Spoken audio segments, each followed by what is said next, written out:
Good day everyone. I am Police Captain Felicidad Frias, 35 years of age. I studied my primary at Anambungan Elementary School year 2003 and I studied my secondary at Mataas na Paaralang 1C Laya year 2007. And then I took BS Criminology at Urdaneta City University and I graduated on 2010. And I took the board exam 6 months after my graduation and I passed it on the same year. I was officially hired at PNP year 2012, and while on the service I attended some seminars and trainings such as public safety course, special weapon arm and tactics, criminal investigation detection course, and many more.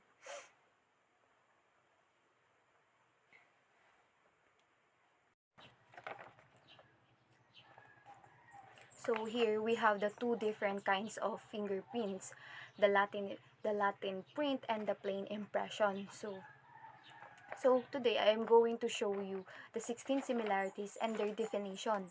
So first, let's start with number 1 and number 2, verification. When we say verification, it is the single ridge which split into two ridges going side by side or parallel to each other. Number 3 is island. When we say island, it is the ridge that divides to form two ridges which then rejoin again to form a single ridge. Number 4 is verification. When we say verification, it is a single ridge which split into two ridges going side by side or equal to each other. Equal to each other or parallel to each other. Number 5 is ridge ending. When we say ridge ending, it is the termination of the ridge of like. Number 7, 8, 9, 10, 11, 12, 13, 14 is verification. Again, when we say verification, it is a single ridge which split into two ridges going side by side or parallel to each other. Number 15 is bridge. When we say bridge, it is the connecting of two adjacent ridges. Number 16, ridge ending. Ridge ending is the termination of ridge of a like.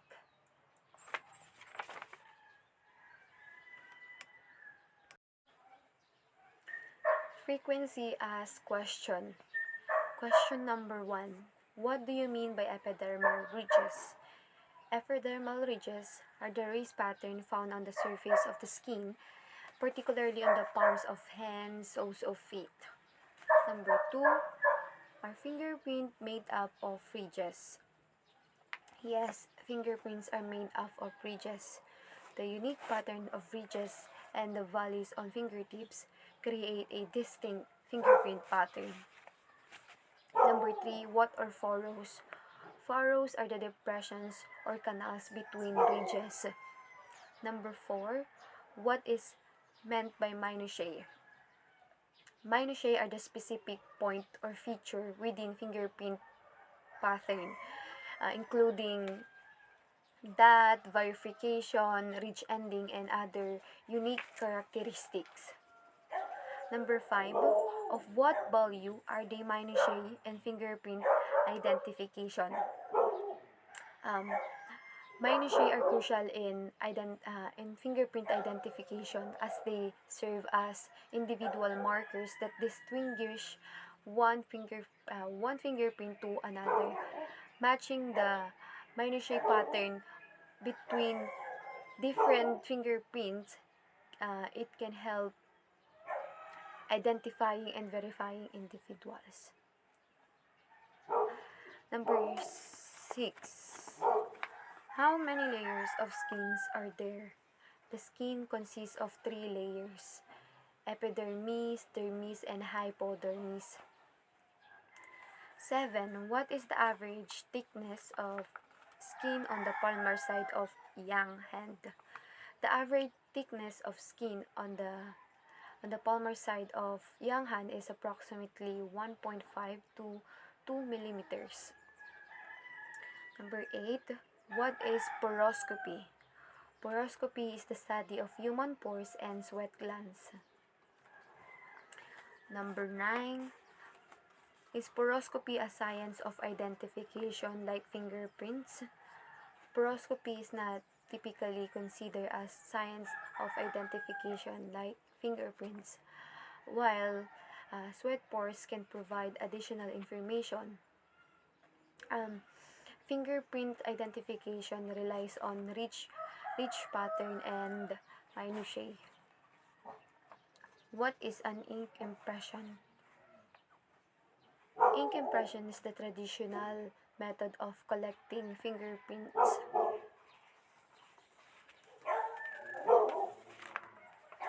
Number 11.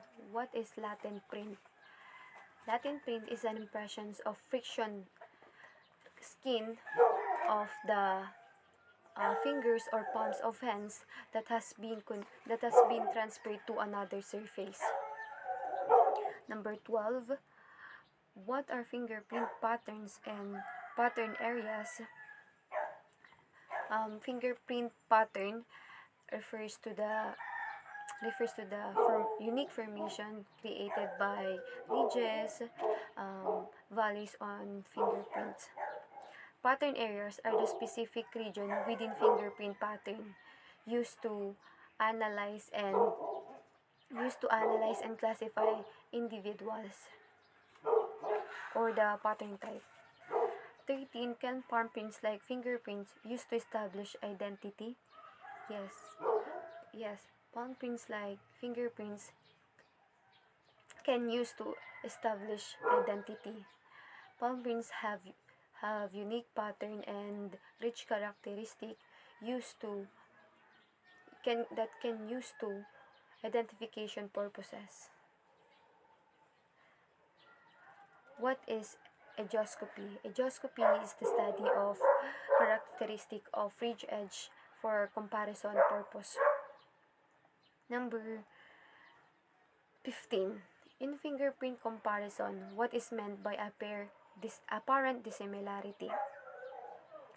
Apparent dissimilarity in fingerprint comparison refers to the perceptions that the two fingerprints appear different due to distortion, environmental condition, and the amount of time since it was deposited. Number 16. Is there a specific number of points to one must find in order to conclude a positive identification? There is no specific number of points required to conclude a positive identification in fingerprint comparison. Number 17. What are the basic premises of fingerprint identification? The basic premises of fingerprint identification include the uniqueness, permanence of the friction ridge and skin pattern, the presence of individual ridge characteristic, and the consistency of this pattern throughout person's lifetime.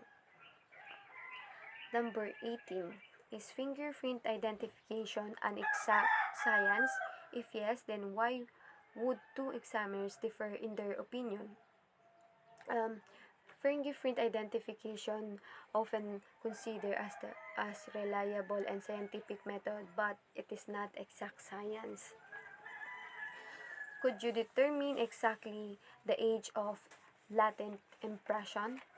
It is generally not impossible to determine the exact age of the latent impression. The age of latent print depends on various factors such as surface, environmental condition and the amount of time since it was deposited. What is latent print transfer card? Um, a Latin print transfer card is a card or document used to record or preserve a Latin fingerprint impression. It includes informations about location and the date of recovery, as well as any relevant details about the impressions and method used to collect it. Number 21, how is Latin print lifting done? Latin print lifting is the process of collecting and preserving invisible or hidden fingerprint fingerprint from surface using various techniques and tools such as fingerprint powder, adhesive tape, super glue fuming. Number 22, what is transfer lifting tape? A transfer lifting tape is a transparent adhesive tape used to lift or preserve fingerprint patterns. Number Number 23. What methods are employed in the development of Latin prints and how do they work? So, several methods are employed in the development of Latin prints, including physical methods such as dusting with fingerprint powder or small particular agent, and chemical methods such as anhydrine, iodine fuming, silver nitrate. So this method work by enhancing the contrast between the fingerprint residue and the surface, making the print visible for identification. Number 24. How long will a Latin print last? So the lifespan of Latin print can vary depending on environmental condition of the nature or environmental conditions of the surface. Under ideal condition, dry and clean surface, Latin print can last for years or even decades. However, they can degrade or be easily disturbed or destroyed, especially if exposed to moisture, heat, or physical contact. Question number 5. What is meant by smudge print? Is a smudge print the same as the print of no value? A smudge print refers to the fingerprint impression that is blurred, distorted, or primarily obliterated, usually due to pressure or movement during its disposition. A smudge print is not considered the same as print of no value, as it may still contain valuable information that can aid identification through specialized techniques or comparison with other evidence. Number 26. How many points of identification are found in a normal rolled impressions? In a normal rolled impression, there are typically minimum of 12 to 16 points identification required for reliable individualization.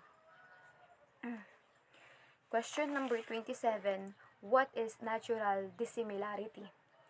Natural dissimilarity refers to the inherent differences that exist between the friction-rich skin pattern and a friction-rich skin pattern of different individuals. Number 28. What are the focal points in a fingerprint? Of what value are they?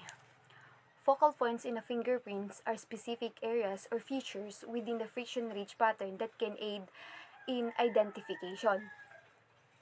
Number 29. Can fingerprint be forged? No, the fingerprint is absolute and cannot be forged. Number 31. 31.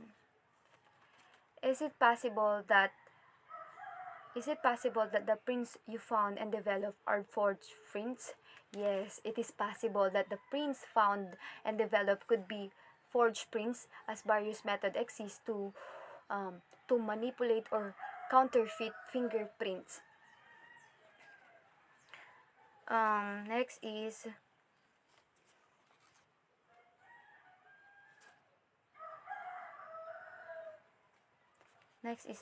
next is number 31. Number 31. Can you tell in all instances that the print has been forged? It's not always possible to tell in all instances whether a print has been forged or not.